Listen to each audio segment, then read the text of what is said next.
Alright, hello and welcome. We are going to be looking at the new UA fighter archetype, the Psionic warrior, the psychic warrior, whatever, same thing. We've already went over the rogue and the wizard. I'm doing this one last because this one, I think I like the least of them, and I feel like this one needs the most work. So we're going to go over this one now. For this, the Psionic Warrior, awakening to the psionic power within themselves, a psychic warrior is a fighter who augments their physical might with physically infused weapon strikes, telekinetic lashes, and barriers of mental force. As a psychic warrior, you might have honed your psychic abilities through your own discipline, practice, unlocked it at under a tutelage of a master, or developed it in an academy dedicated to wielding the mind's powers, both weapon and shield.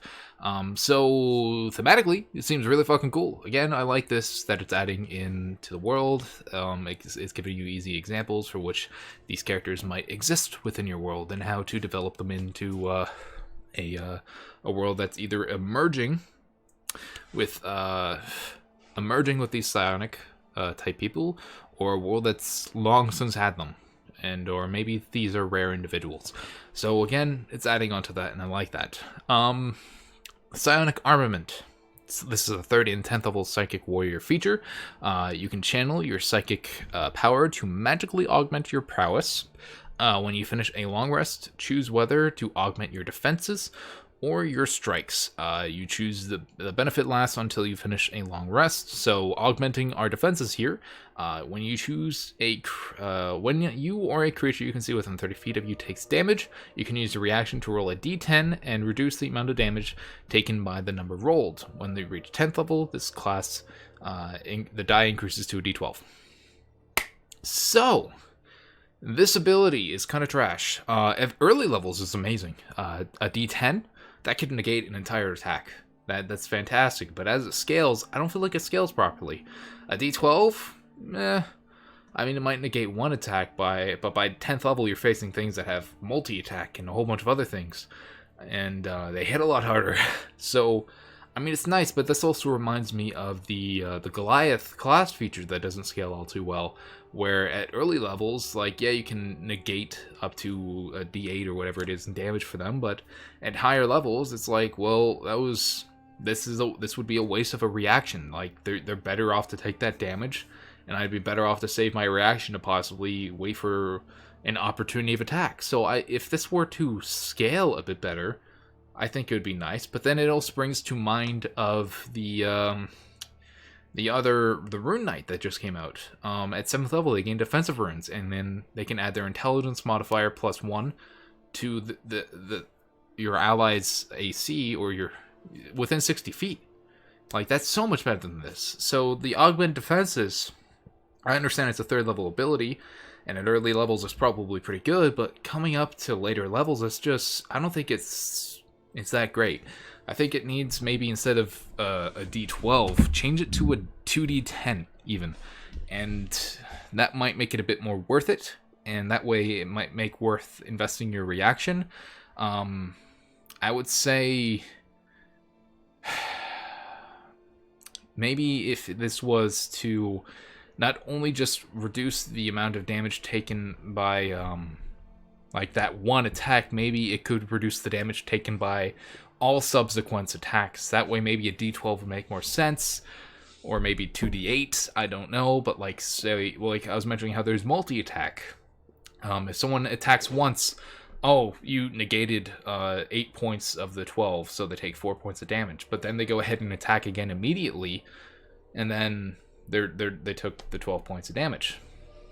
So, I mean, if this were to negate all subsequent attack damage, and it acted as like a shield spell where like that damage reduction persists on them until the end, up until your turn starts again, that would be good. That would make this really, really good and very powerful, because that's just a flat amount of damage that target isn't taking, and I think that would make this very worth it.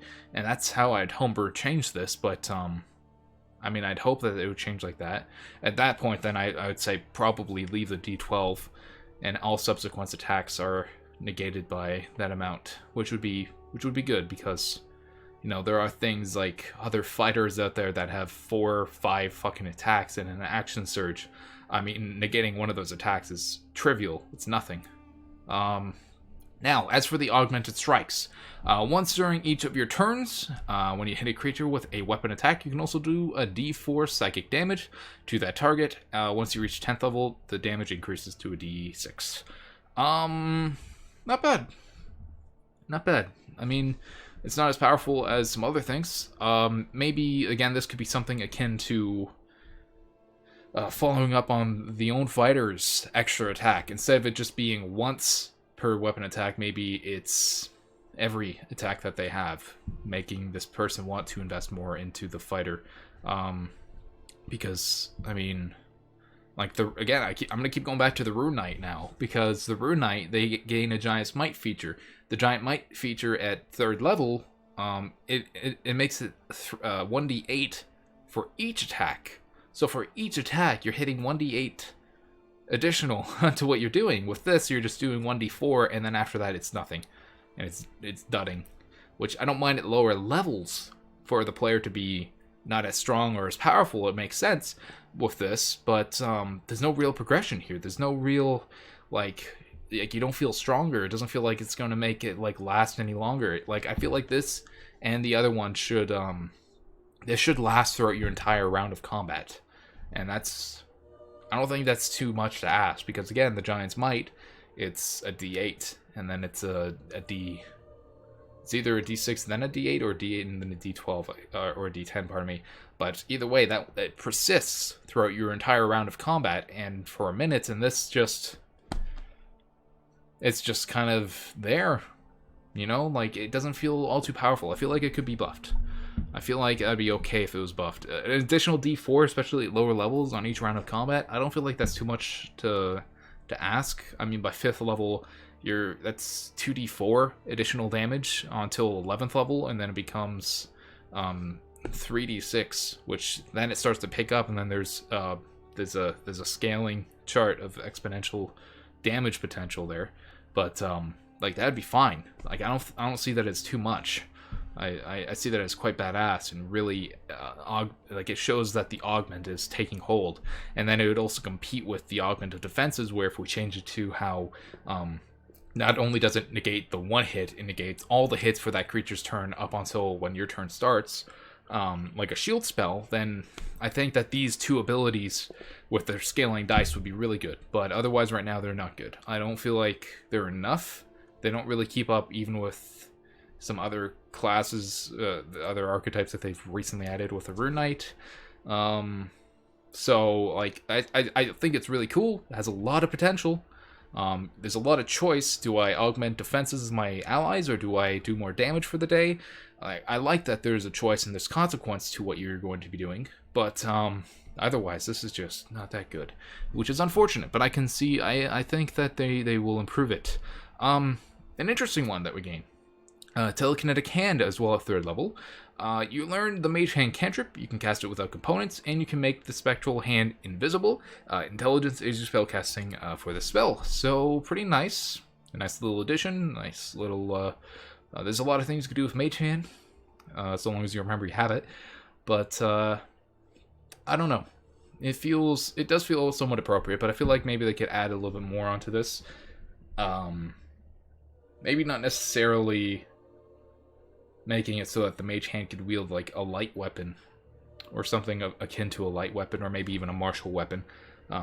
But if they were to able to wield that as a light weapon, and then like, it'd function essentially as the cleric's ability to spiritual weapon, except with this, you would have to hand them it would have to be handed a physical weapon, and then from there it would be able to attack as a bonus action, which is a little bit of extra damage and would give this player a bonus action to do something. But unless that's stated in here, that isn't something that this character can naturally do. I would homebrew it so that it could do that, because I think that'd be very cool, and it gives this character a floating fucking weapon that just does what it wants.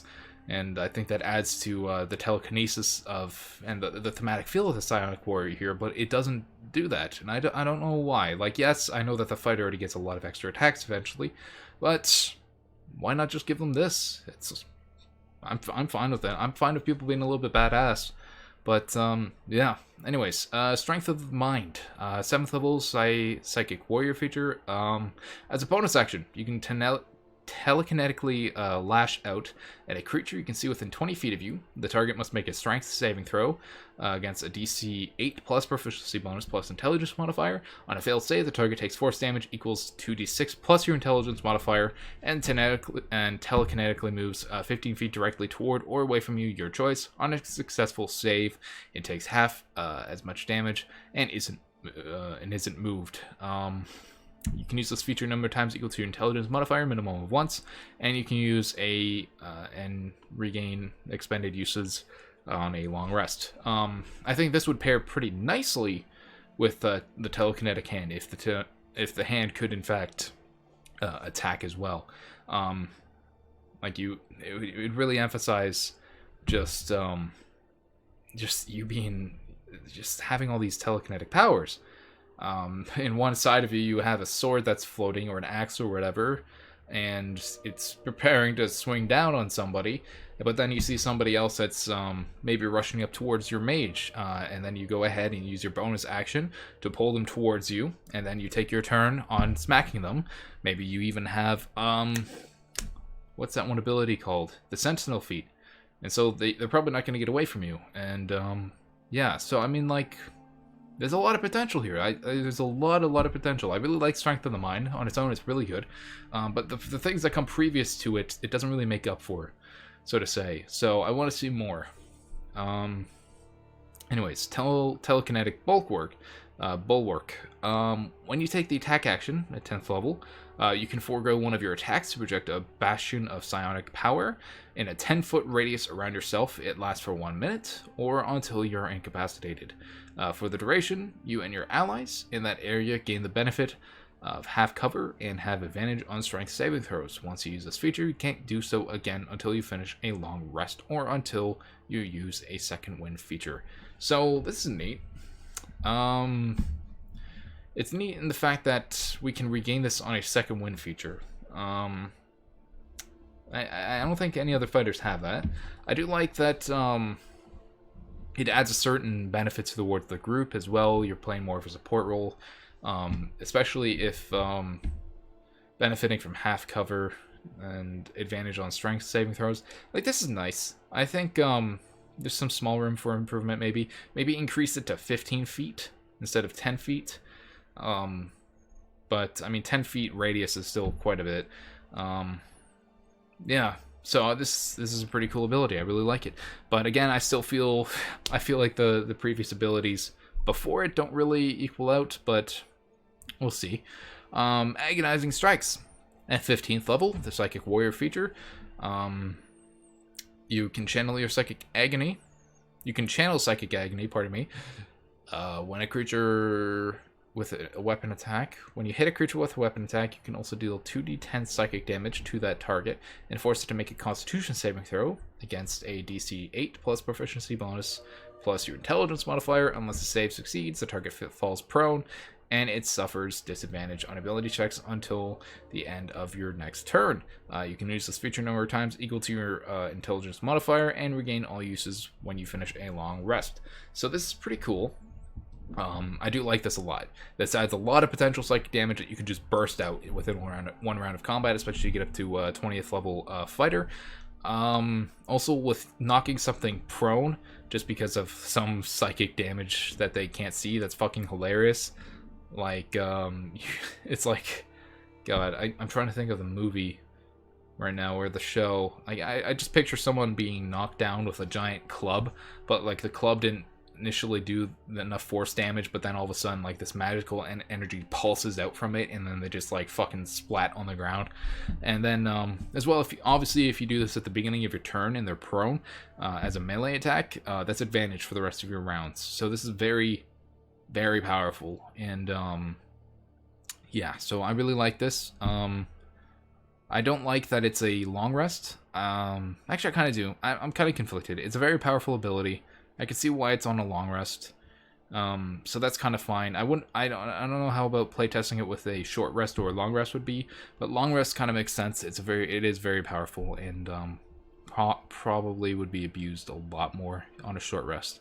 Alright, now for the 18th level ability, the Psychic Dreadnought. At 18th level, the Psychic Warrior feature, the power of the mind suffuses your entire being, making you nigh unstoppable force on the battlefield. Using a reaction, when you take damage, you can give yourself the following benefits for 1 minute until you're incapacitated.